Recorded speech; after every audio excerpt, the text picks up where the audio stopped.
तो पिताजी ने आवाज लगे, ये बेटा इधर आ। क्या है पिताजी? मोटरसाइकिल चालू करी, चालू छोड़कर पिताजी के पास गए। हाँ बोलो। अंदर से एक गिलास पानी ला दे। बेटे को गुस्सा आ गया, बेटे की तो शादी भी नहीं हुई थी और क्रोध आ गया उसको बहुत थे। और क्रोध आकर अंदर गया, माँ, ओ माँ। माँ बोली, हाँ बेटा। पिताजी में तो बिल्कुल रत्ती भर की अकल नहीं है। मैं गाड़ी चालू करके जा रहा हूं और मुझे बुलाकर कह रहे हैं कि पानी ला दे अंदर से। मम्मी, पापा को पानी दे देना। और बेटा गाड़ी चालू कर कर गया, भट भट करके वो निकल गया। माँ पानी लेकर अपने पति के पास आई, लो ये पानी पी लो। क्यों, तुम्हारा बेटा, तुम्हारा राजकुमार, तुम्हारा लाडला इतनी जल्दी में कहां जा रहा है? तो माँ कहती है, रेलवे स्टेशन पर प्याऊ लगाई है, पानी पिलाने जा रहा है। बाप माथा ठोक कर बोला, गजब की औलाद है। बाप प्यासा बैठा है और रेलवे स्टेशन पर पानी पिला रहा है। ये औलाद है। और इतनी देर होती है, एक बेटी अगर कह देती, पिताजी कह देते बेटा मुझे पानी पीना है, तो बेटी 50 काम छोड़कर पहले अंदर जाती है और पानी ला कर देती है। ये यम और यमुना की कथा है, कोई साधारण कथा नहीं है महाराज।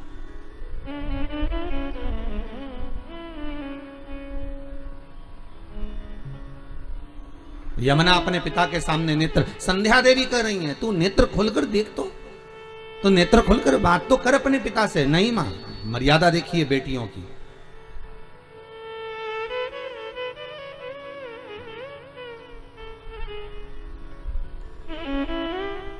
बेटा तो केवी देता है, एक बढ़िया शानदार मोबाइल दिला दो पापा,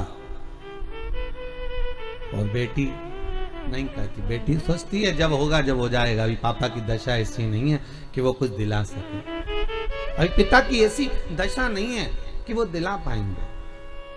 मेरे बाबुल की दशा में जानती हूं, एक बेटी अपने बाप की दशा को जल्दी पहचान जाती है कि मेरे पिता के पास में इतना धन नहीं है, मेरी माँ के पास में इतनी दौलत नहीं कि मेरे माँ बाप मुझे अच्छे कपड़े दिला दें या अच्छे वस्त्र दें। बेटा तो डिमांड कर लेता है, बेटा तो खड़ा होकर कह देता है मुझे अच्छा पढ़ना है, मुझे वहां जाना है, मुझे मेरे दोस्त एंजॉय करने जा रहे हैं, मेरे दोस्त वहां जा रहे हैं, मेरे दोस्त वहां जा रहे हैं, मुझे जाना है, 500 रुपए दो, 1000 रुपए दो, 2000 रुपए दो। और बाप बेचारा जेब में से टटोल कर उस बेटे को दे भी देता है।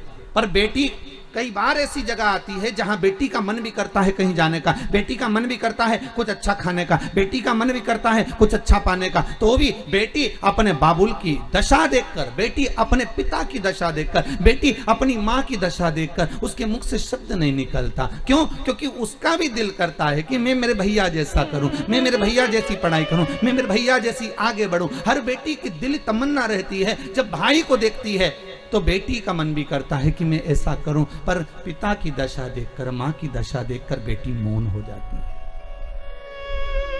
बेटी की मौनता हो जाती है। वो उस जगह पर मौन है, वो उस जगह पर चुप है,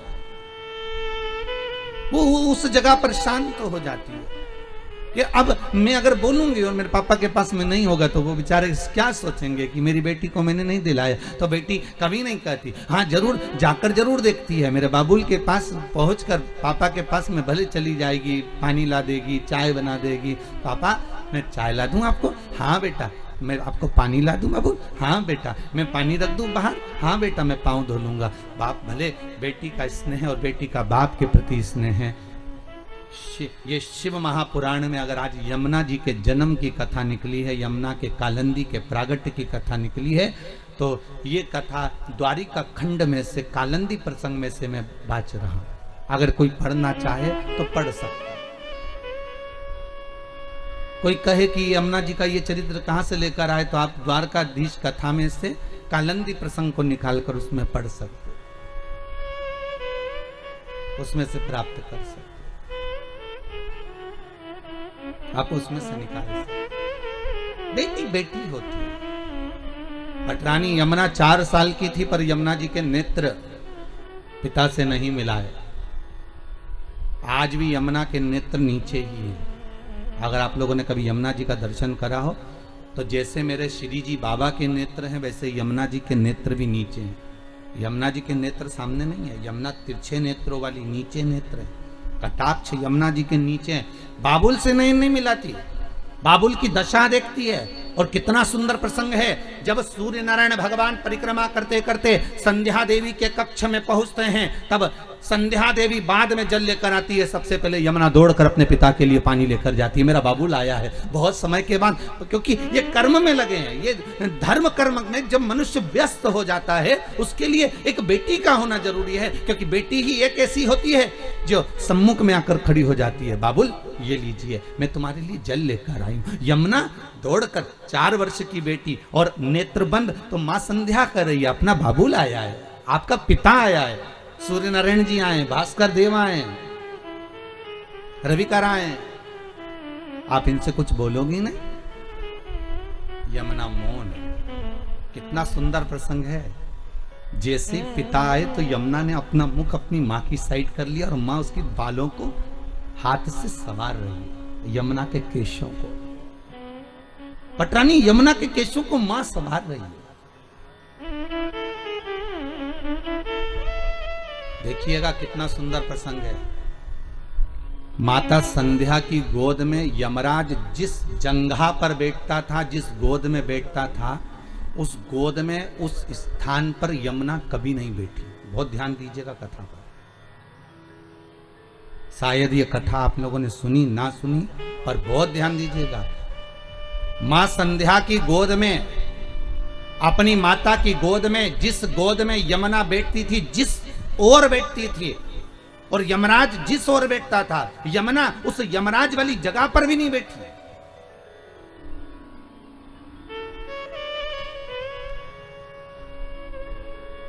ये बेटी का जीवन है। मम्मी क्या बनाया तुमने? भजिया बनाया। भुजिया बनाया? अच्छा। मम्मी क्या बनाया तुमने? मैंने थोड़ा सा मालपुआ बनाया। मालपुआ? तो मम्मी भाई के लिए ले जाऊं, भाई को दे दूं? रसोई घर में से दौड़ दौड़ कर बेटी सबको परोसती है, सबको लाकर देती है, सबको खिला देती है। आखिरी में वो घोल मालपुए का कम पड़ जाता है तो माँ कहती है ले तू भी बैठ जा, मम्मी अब बना लो, अपन दोनों साथ खाएंगे। और जब मालपुआ मात्र 2 बनते हैं तो माँ कहती है तुझे भी खा लेना था, सबने 3-3 4-4 खाया, तेरे पास में एक ही आया। बेटी कहती है माँ भाई ने खा लिया ना, पिता ने खा लिया ना, अपन दोनों को एक आया, कोई बात नहीं, अगली बार फिर मालपुआ बना लेंगे, फिर खा लेंगे। बेटी का हृदय, बेटी का दिल है, बेटी का दिल। जिनके घर में बेटी नहीं होती वो बड़े खुश होते हैं कि मेरे घर में बेटा ही बेटा है, बेटी नहीं है। हम बड़े भाग्यशाली हैं, हमारे घर में बेटा है, बेटी नहीं है। हम कहते तुम्हारे बराबर दुनिया में कोई कंगाल नहीं होगा,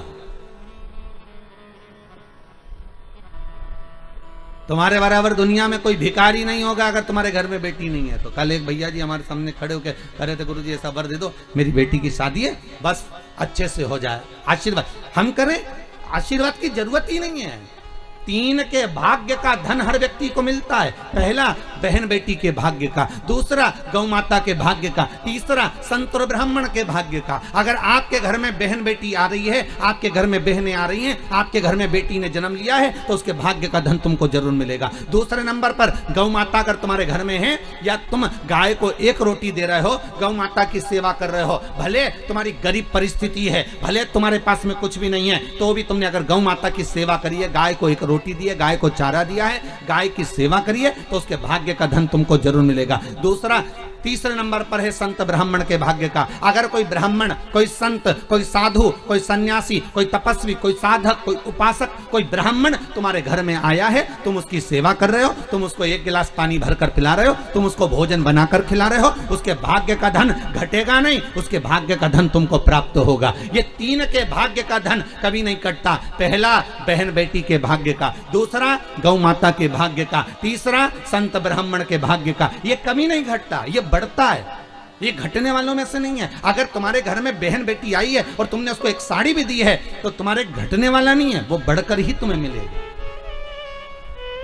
तुमने गाय को अगर 1 रोटी दी है, उसका भाग्य तुमको प्रबलता में ही प्रदान करेगा। किसी संत ब्राह्मण को अगर आपने एक गिलास पानी पिलाया, एक अन्न का दाना खिलाया, एक भोजन कराया, तो उसका पुण्य आपको प्रबलता में प्राप्त होगा, वो घटेगा नहीं। ये घटने वालों में से नहीं है कि घट जाएगा, ये प्रबलता में प्राप्त हो जाएगा।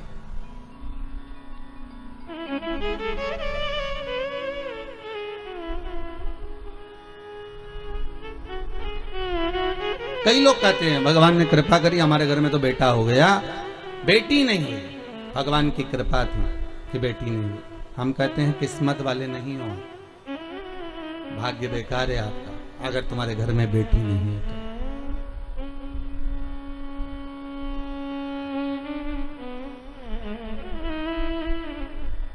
पूछा गया, किसी ने पूछा कि गुरुदेव जिसके यहाँ पर बेटी नहीं होती, आप कहते हो उसका भाग्य अच्छा नहीं होता, ये बताओ भगवान फिर बेटी क्यों नहीं देता? फिर तो उसको बेटी देना चाहिए, हर एक व्यक्ति के घर में एक बेटी तो देना ही चाहिए। अगर 2 लड़के दिए हैं, 3 लड़के दिए हैं, तो एक कन्या तो देना चाहिए। हमने कहा गरुड़ पुराण में लिखा है कि बेटी भगवान जान करके नहीं देता है, क्योंकि 94 तरह के नरक में से एक नरक ऐसा है जो कन्यादान करने वाले ही छूट पाते हैं। जिसने कन्यादान नहीं करा होता उस व्यक्ति को उस नरक में पटका जाता है, और सबसे लंबा समय उसी नरक में पटका जाता है जो कन्यादान का होता है। तो भगवान भी सोच कर देता है कि इसको अगर नरक भेजना है थोड़ा बहुत, तो मतलब भले इसने पुण्य करा, भले सारे सत्कर्म करे, पर कन्यादान नहीं करा, तो भगवान कहता है इसके एक रास्ता नरक का खुला हुआ है, इसको नरक थोड़ा सा तो भोगना ही पड़ेगा क्योंकि कन्यादान नहीं करा।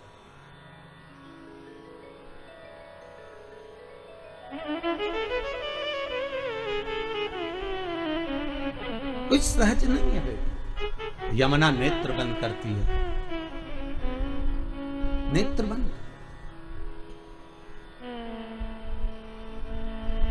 मां कह रही है, यमराज सूर्य नारायण की गोद में जाकर बैठे हैं, तुम नहीं बैठोगी जाके? यमुना कहती है, मां भैया बैठा है ना, मुझे जाने की जरूरत नहीं है, मैं नहीं जाऊंगा। मां संध्या देवी कह रही है, तुम्हारे पिता सूर्य नारायण से तुम्हारा भाई बहुत कुछ मांग रहा है, क्या तुम कुछ नहीं मांगोगी? यमुना कुछ तो मांग लो। यमुना कहती है,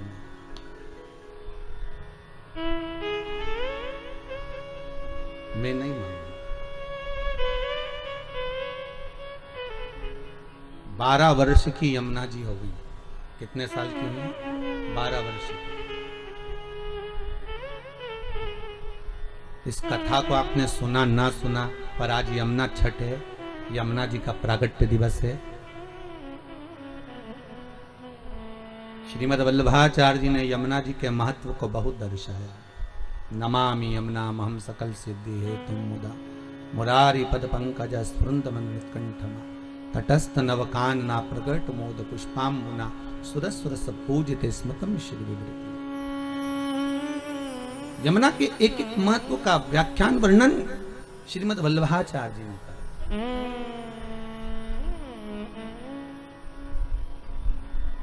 12 वर्ष की यमुना जी हो गई। बेटी छोटी में भी त्याग करती है। अगर भाई भोजन करने बैठा है तो माँ बेटे को अच्छा दे देती है, बेटी को थोड़ा कमजोर दे देती है। कपड़े दिलाने लेकर जाएगी तो बेटे को अच्छा दिला देगी, बेटी को थोड़ा कमजोर दिला देगी। पिता, बेटा छोटा है और बेटी अगर बड़ी है तो बेटे को 2 बिस्कुट के पैकेट ज्यादा दिलाएगा, टॉफी ज्यादा दिलाएगा, बड़ी बेटी को थोड़ा कम दिलाएगा। गम कितना खा रही है बेटी? यमुना गम कितना खा रही है?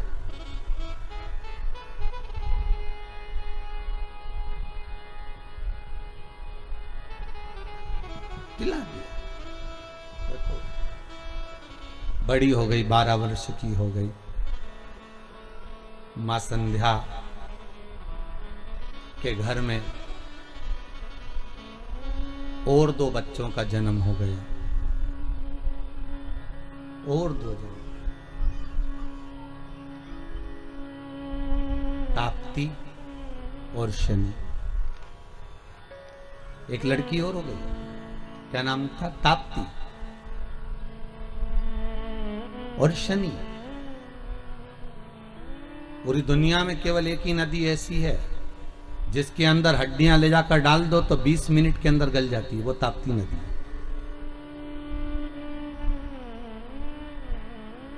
20 मिनट में हड्डियां गल जाती है ताप्ती। 2 बेटी, एक बेटी और एक बेटा और हो गया, शनि महाराज और ताप्ती। यमुना 12 वर्ष की, 12 वर्ष आज मौन थी। ताप्ती ने पूछ लिया, ताप्ती बोली, यमुना तू बहुत मौन रहती है, कुछ बोलती क्यों नहीं है? तेरे मन में क्या है? तू कुछ तो बोल।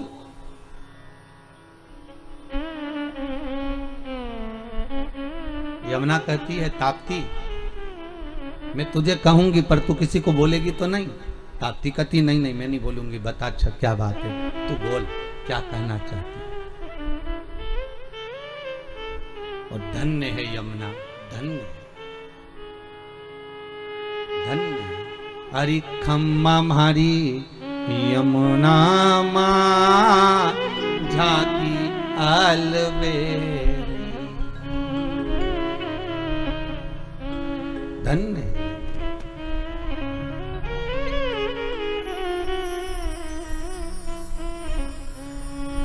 पाँव पे जनिया चुड़ला जिसो है,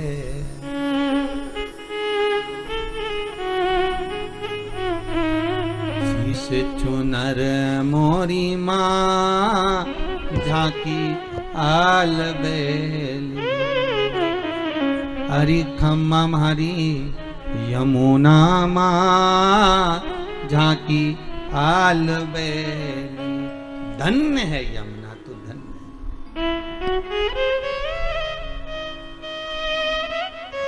मैं जो कहूंगी तू पिता से तो नहीं कहेगी? ताप्ती कहती तू पिता से डरती है? नहीं, बेटी बाप से डरती नहीं है, बेटी बाप का कायदा करती है, बेटी बाप का सम्मान करती है।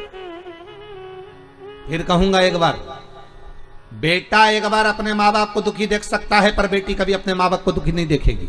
बहुत ध्यान रखना, माँ बाप कभी नहीं देख सकते। तो डरती है पिता से? नहीं। फिर क्यों कह रही है कि तू किसी पिता को मत बताना? मैं तो बस इतना कहना चाहती हूँ कि तू बोलना मत ही पिताजी से कि मैं चुप क्यों रहती हूँ, मैं मौन क्यों रहती हूँ, क्या चाहती है बोल। यमुना जी कहती हैं,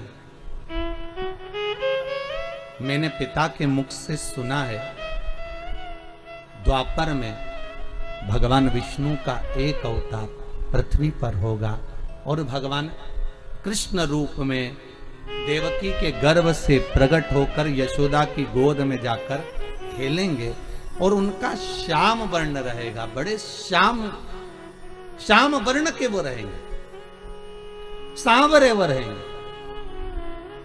तो फिर दिक्कत क्या है तेरे को? तू क्या चाहती है? यमुना जी कहती हैं, बस मन में वही श्याम की मूर्ति समा गई है, अब उस सांवरे को मुझे अपना बनाना है। पर दिक्कत एक हो गई है, क्या? कि सांवरे श्याम है और मैं बड़ी सुंदर गौरी।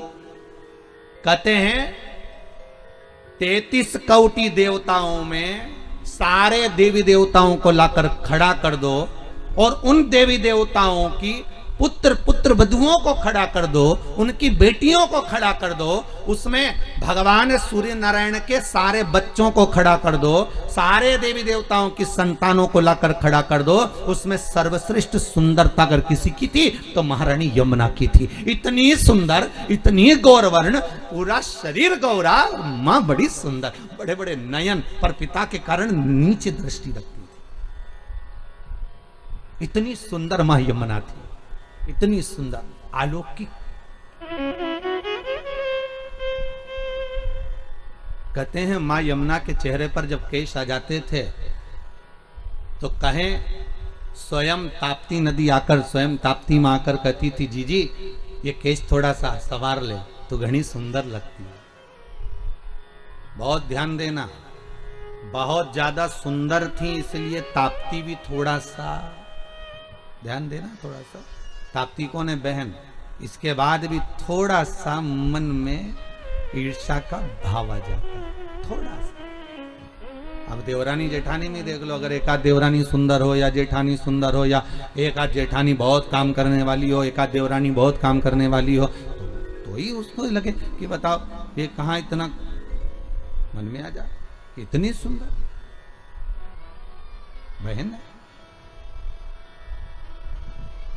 सुंदरता का भाव, यमुना बड़ी सुंदर। दिल में बस एक ही बात अड़ गई कि वो सांवला है।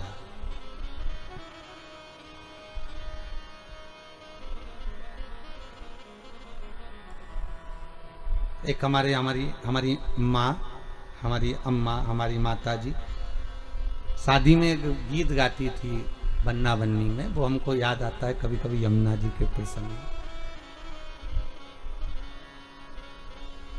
मैया मन में यही पछतावना, बन्ना बन्नी में हमारी माँ गाया करती, तो हमको थोड़ा सा याद है कि मैया मन में बड़ा पछतावना, मैं गोरी रहीरी बरसावरा, बन्नी काहे करे पछतावना,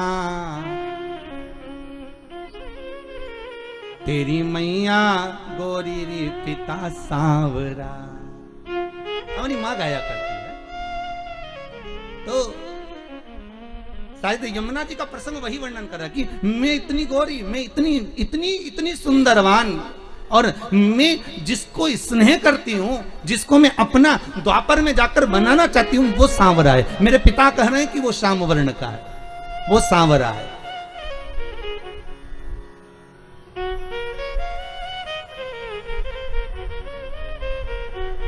और उस सांवरे को मैं अपना कैसे बना सकती हूँ? क्योंकि मेरा स्वरूप और उसका स्वरूप एक होना चाहिए। मैं क्या करूं, तू बता। तब ताप्ती ने बड़ा सुंदर भाव कहा, एक काम कर, कृष्ण को पाने के लिए बहुत सुंदर संवाद तुलसीदास जी ने भी लिखा है।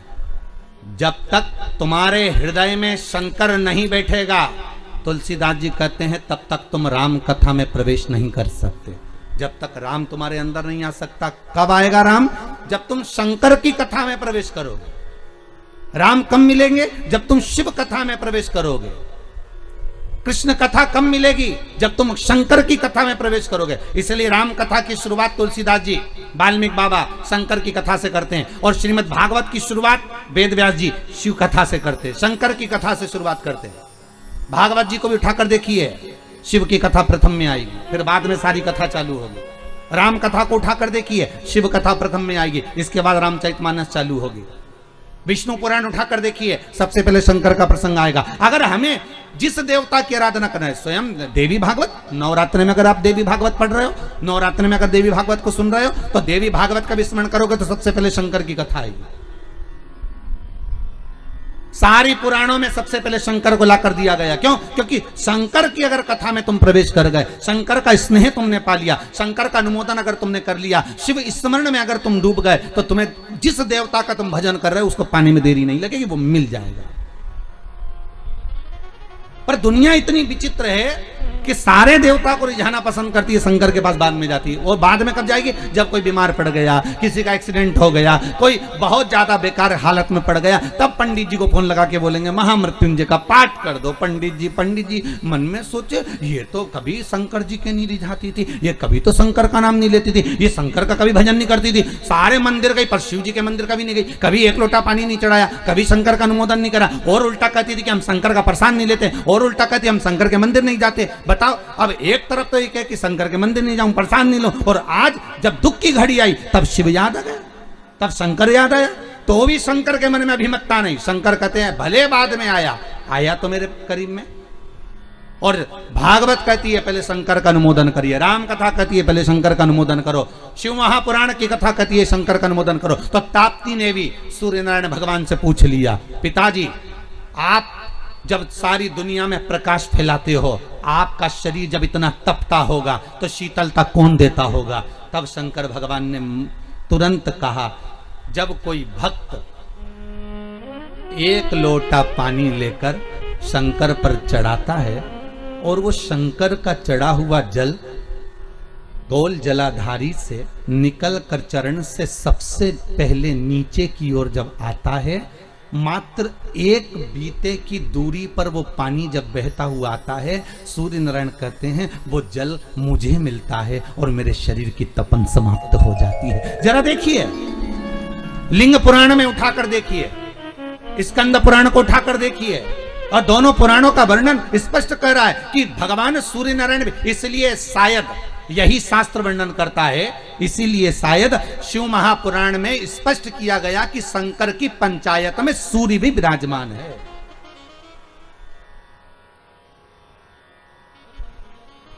शंकर जी की पंचायत का मंदिर है क्या पांडे तारा में कहीं?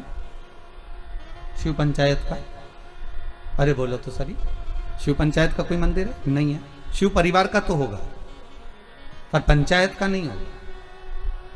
पंचायत का मंदिर तो मुझे नहीं लगता कि प्रतापगढ़ में भी है, शायद है प्रतापगढ़ पंचायत का मंदिर? बहुत बढ़िया, होना चाहिए, बहुत बहुत सुंदर बात। शिव पंचायत, पंचायत में कौन कौन होते हैं? शंकर, दुर्गा जी, सूर्य नारायण भगवान, भगवान नारायण और गणेश जी महाराज, बस ये पंचायत। और परिवार में कौन कौन होते हैं? पार्वती, कार्तिकेय, गणेश, शिव, नंदी, ये परिवार। शिव पंचायत में केवल 5, और शायद इसीलिए शिव महापुराण की कथा में जो पंचायत का महत्व कहा गया, उस पंचायत में सूर्य की भागीदारी जो कही गई है कि एक बीता, आपके यहां अगर कहीं पर आपने शिवलिंग का दर्शन करा होगा, ये शिवलिंग है, ये जलाधारी है, ये पानी निकलने का स्थान है। यहां से जहां से पानी नीचे गिर गया और गिरने के बाद जब एक बीते तक जाता है, उस एक बीते पर सूर्य नारायण भगवान का भाग चालू हो जाता है। एक बीते पर क्यों कहते हैं? जिसको चर्म रोग हो जाता है, जिसका शरीर सफेद पड़ गया, चमड़ी बेकार हो गई, काला पड़ गया, शरीर में कहीं चट्टे पड़ गए, कहीं शरीर में दाने पड़ गए, पूरा चेहरा बेकार हो गया, पूरा शरीर बेकार हो गया, तो क्यों कहते हैं कि एक बीता जब पानी बह जाए, उस बहे पानी को हाथ का लेपन कर कर शरीर पर लगा लिया जाता है, शरीर ठीक होने लगता है, सूर्य का भाग वहां से चालू हो जाता है।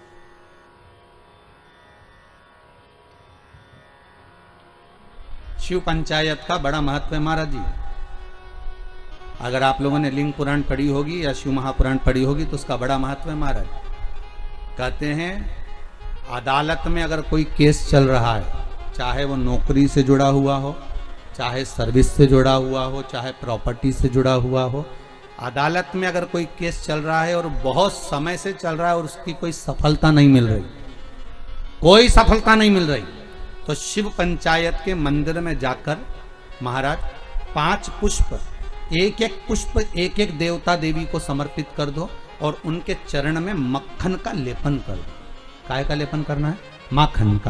माखन का लेपन कर दो और 5 देवताओं के सामने चौमुखी 5 दिए लगा, 4 बत्ती के घी के, गाय के घी के, एक एक देवता के सामने एक एक दिया लगाओ पंचायत का, और काम ना कर कर वापिस लौट कर आ जाइए। वो केस विजयता अगर देगा तो आपके पक्ष में ही देगा, हार नहीं सकते। शिव पंचायत का बहुत प्रबल भाव है महाराज, शिव पंचायत कोई साधारण नहीं होती।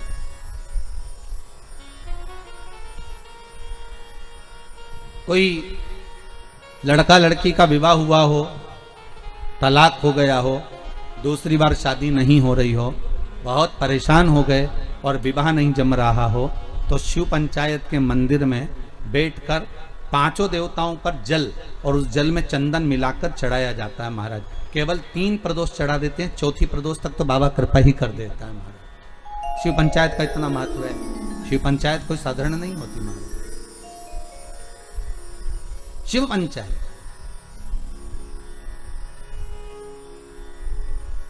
जिसकी कमर का गुरिया खसक गया हो,